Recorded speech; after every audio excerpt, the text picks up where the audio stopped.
El tema, bueno, se ha disparado por las noticias de estos últimos días en relación con los estudiantes de la Cámpora en las escuelas, y también el tema de este 0800 que lanzó el gobierno de Mauricio Macri en Buenos Aires para denunciar a los activistas políticos. Y si uno revisa el siglo XX, en gran parte de él las clases dominantes han sido particularmente hostiles a los jóvenes y adolescentes.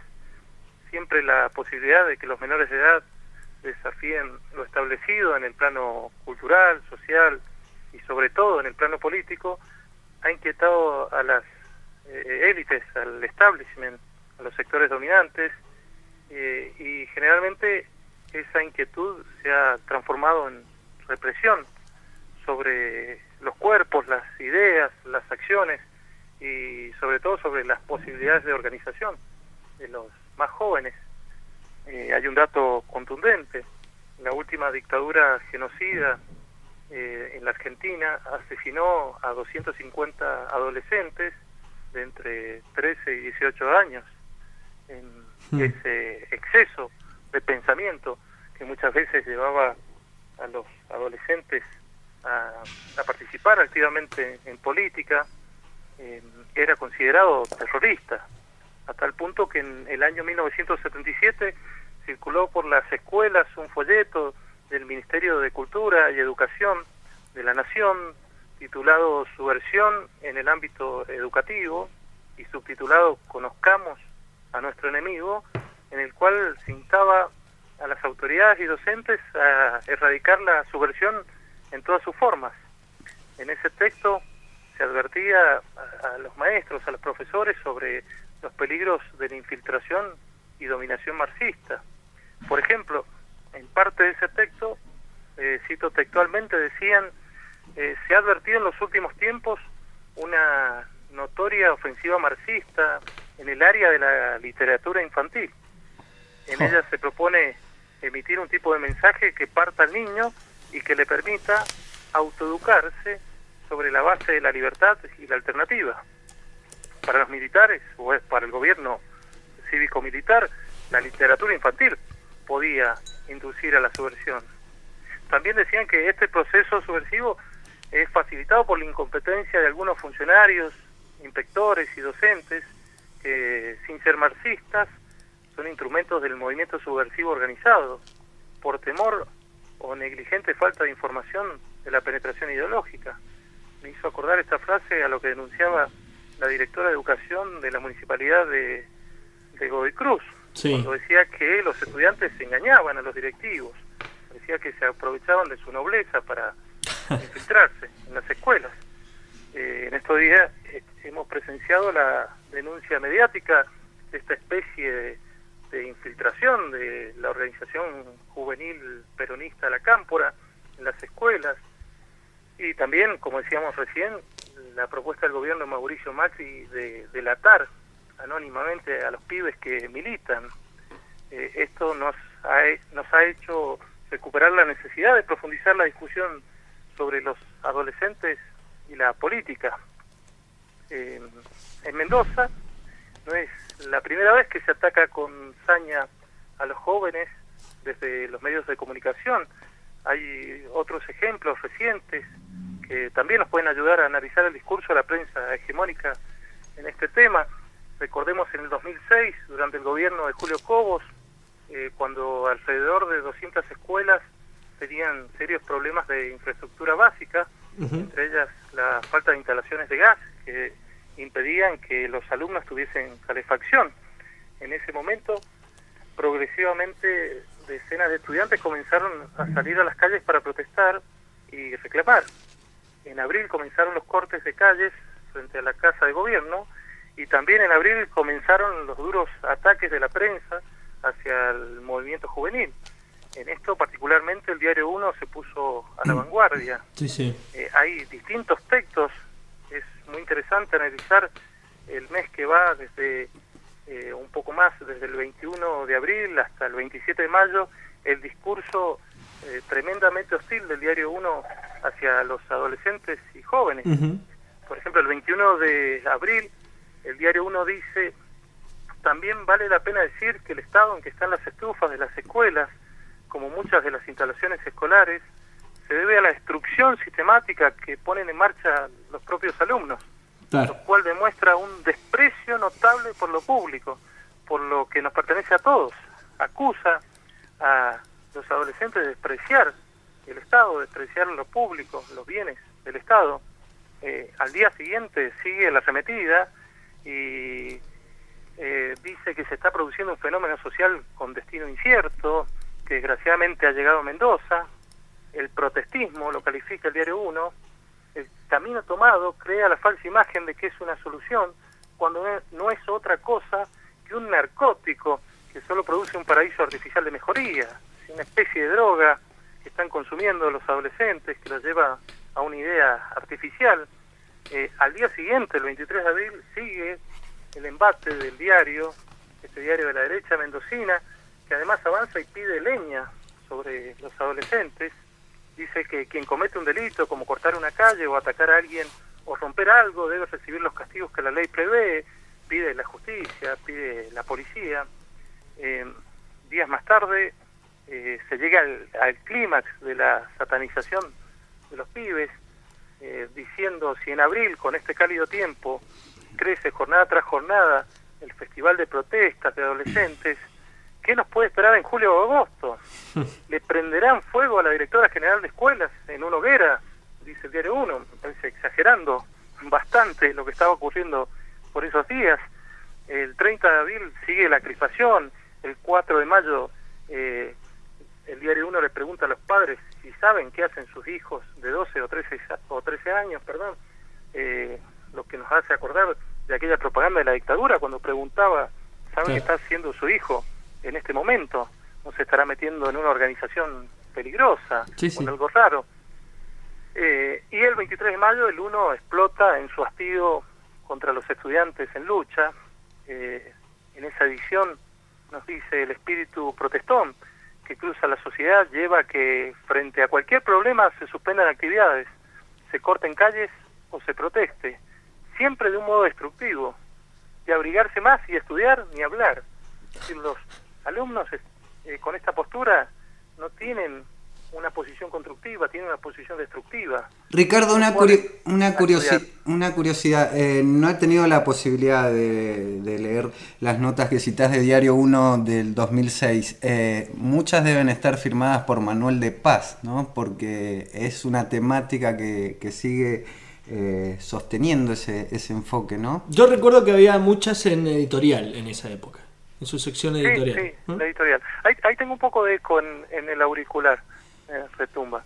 Sí, en la editorial, en la clásica página 2, donde habla del hoy por hoy, y también los domingos en la columna habitual de Paz. Hay una línea de continuidad que, como citábamos, era la intención. Diariamente se bajaba línea sobre esto y se pedía leña, y la leña finalmente llegó. Ese mismo 23 de mayo, la mano dura que reclamaban se despachó sobre los adolescentes movilizados. Se movilizaron 300 efectivos de la policía, que se lanzó a las calles en esta cacería de pibes. Eran unos 100 manifestantes, y el saldo de la represión finalmente fueron 60 menores detenidos. Llegó la leña, pero no el gas para las escuelas, además. Exactamente.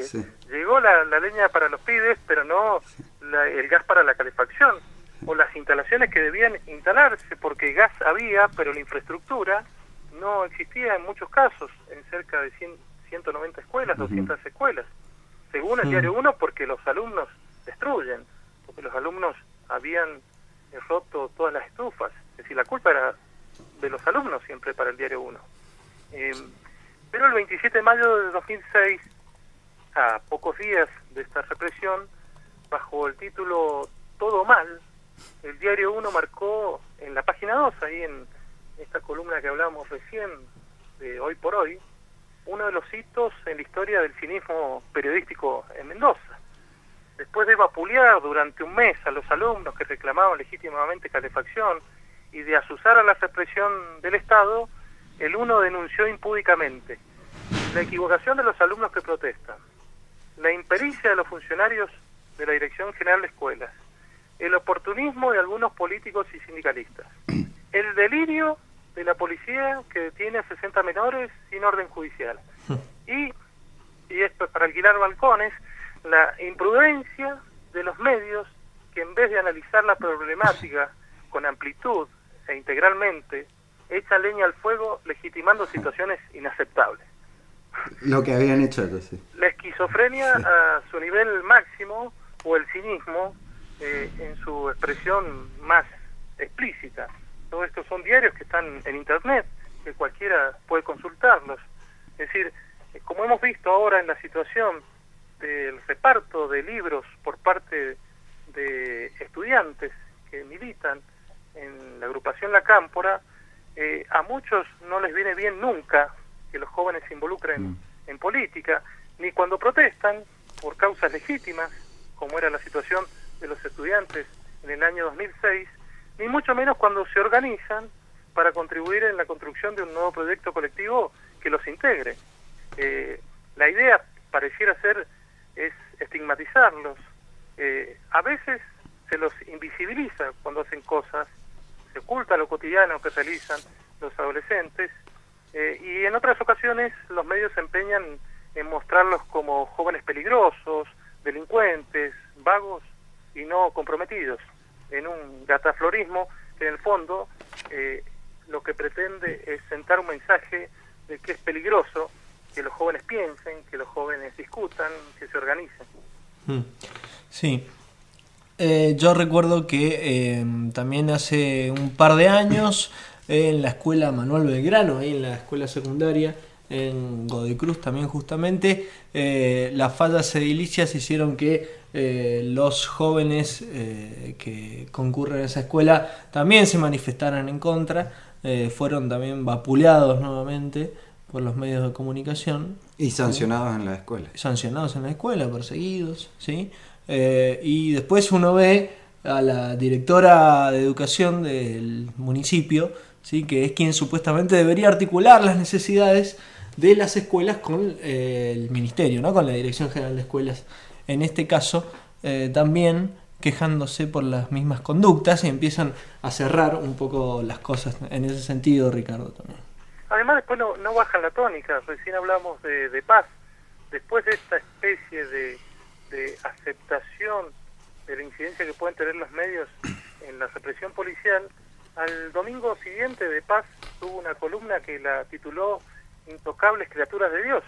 Y dice, ser adolescente es una mezcla constante de cielo e infierno, de repente son generosos, angelicales, emprendedores, y de un momento a otro se transforman en crueles, tarambanas y egoístas. Es decir, nunca, me parece, se los ha agredido tanto desde un medio gráfico a nuestros jóvenes, a nuestros adolescentes.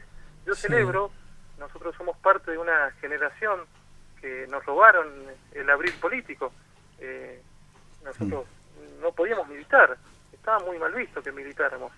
Yo tengo 35 años y cuando tenía 13 o 14 años me sentía un paria. Los que militábamos éramos parte de una historia que se quería enterrar. Vivimos el tiempo del fin de las ideologías, del fin de la historia y por supuesto del fin de la militancia política.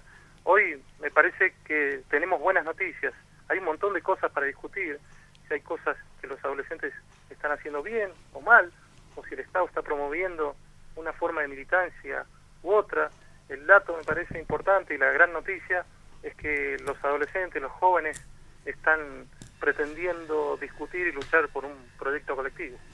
Ricardo, desde el poder siempre ha habido una concepción que excluye la participación de muchos sectores en la política. En la efeméride del día de la fecha mencionábamos hoy día a Evita y a un colectivo mayor también dándole la posibilidad a las mujeres de alcanzar el voto femenino. Esto se fue profundizando más allá de las interrupciones democráticas que hubo con el correr de las décadas, pero así y todo no hay una igualdad completa.